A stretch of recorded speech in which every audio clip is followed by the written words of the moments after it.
గుచ్చుకుంటున్నాయా? మొత్తం ముళ్ళే అనమాట. పూలతోట అయితే ఇది కాదు, కాయ కూడా ముళ్ళతోటే.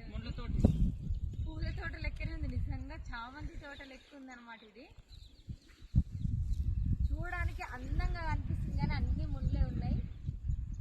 ఏదైనా చూసిందంతా అబద్ధం అంటారు కదా, ఇది అదే అనమాట. చూసేది కళ్ళకి మాత్రం మంచిగా అద్భుతంగా గుచ్చుకుందా, చూడడానికి అద్భుతంగా కనిపిస్తుంది. ఇది ముట్టుకోవడానికి అయితే లేదు, అన్ని ముళ్ళే.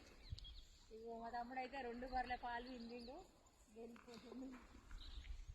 మొత్తం ముళ్ళే, కాలు